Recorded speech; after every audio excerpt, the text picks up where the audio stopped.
Chamber of commerce থেকে যুক্ত হচ্ছেন হাজিরা শিউলি। শিউলি, জানাবেন যে চট্টগ্রাম চেম্বার অফ কমার্সের কর্মকর্তাদের গণপদত্যাগের কারণ কি, পরবর্তীতে নির্বাচনের তো প্রয়োজনীয়তা আছে, সেটি কবে হতে পারে, এ ধরনের কোনো পরিকল্পনার কথা জানা গেছে কিনা?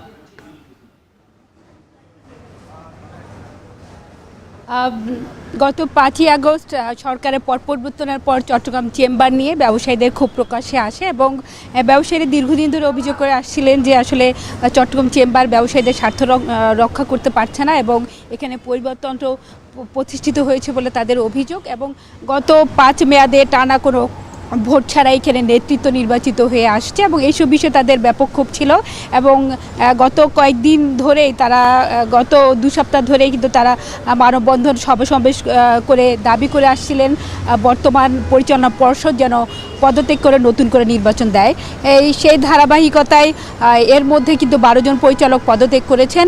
এর মধ্যে চট্টগ্রাম চেম্বার অফ কমার্সের জ্যেষ্ঠ সহসভাপতি তরফদার রুহুল আমিনও আছেন এবং বাকি সদস্যরা আজকের মধ্যে পদত্যাগপত্র জমা দেবেন বলে কিছুক্ষণ আগে আমাকে জানিয়েছেন চট্টগ্রাম চেম্বার অফ কমার্সের সচিব ফারুক। এবং তিনি আমাকে জানিয়েছেন যে আজকের মধ্যে বাকি পরিচালক সহ চেম্বার অফ কমার্সের সভাপতি মোহাম্মদ ওমর হাজ্জাজও পদত্যাগ করবেন। এবং এখানে একটি বিষয় জানিয়ে রাখি যে ওমর হাজ্জাজ কিন্তু সদ্য বিলুপ্ত আসনে চট্টগ্রাম বন্দর 11 আসনের এমপি এম এ লতিফের তৃতীয় পুত্র। এবং ব্যবসায়ীদের অভিযোগ ছিল যে আসলে এম এ লতিফ এবং বর্তমান এফবিসিআই সভাপতি মাহবুবুল আলমী এখানে চেম্বারের নেতৃত্ব দিয়ে আসছিলেন গত টানা 10 বছর ধরে এবং তাদের মনোনীত এবং তাদের পছন্দের লোকেরা আসলে চেম্বারে পরিচালক পদ পেয়ে আসছে এবং এখানে সাধারণ সদস্য যারা তারা মনোনয়নপত্র জমাও দিতে পারেনি এবং তাদের সেই সুযোগ ছিল না এবং সাধারণ সদস্য তাদের অধিকার থেকে বঞ্চিত করা হয়েছে এবং তারা সদস্য পদও অনেকে পাচ্ছিলেন না। এই চেম্বারে কিন্তু প্রায়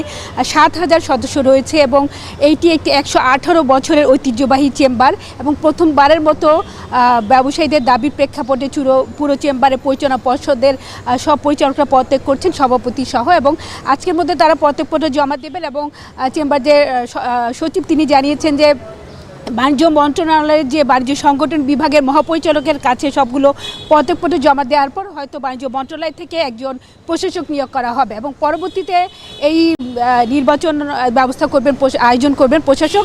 এবং এই ক্ষেত্রে সাধারণ সদস্যরা আশা করছে যে চেম্বারের ভোটার তালিকা শুদ্ধিকরণ এবং পুরো চেম্বারের সংস্কারের পরই একটি সুষ্ঠু নির্বাচন হবে, এতে তাদের ব্যবসায়ীদের প্রত্যাশা পূরণ হবে এবং তারা আশা করছেন যে ভবিষ্যতে চট্টগ্রাম চেম্বার বাণিজ্যিক রাজধানী চট্টগ্রামের যথাযথ নেতৃত্ব দেবে এবং এখানকার ব্যবসায়ীদের যেসব সমস্যা আছে সেগুলো সমাধানের সুযোগ হবে এবং সাধারণ ব্যবসায়ীরা আবার চেম্বারের তারা সদস্য পদ ফিরে পাবেন। এই ছিল আমার কাছে এখনকার মতো সবশেষ। সাফিন। চট্টগ্রাম চেম্বার অফ কমার্সে পরিচালকদের গণপদত্যাগের খবর জানাচ্ছিলেন সহকর্মী হাজিরা শিউলি। দেখছেন এখন জনপদে।